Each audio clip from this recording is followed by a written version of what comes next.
பொன்னகை ஆள் தின்னும் பொன்னகை கைக்குட்டையில் நான் பிடித்து கையோடு மறைத்துக் கொண்டேன்.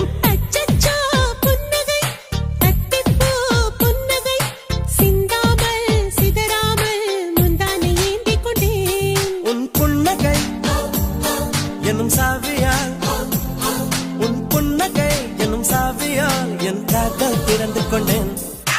அச்சச்சோ பொன்னகை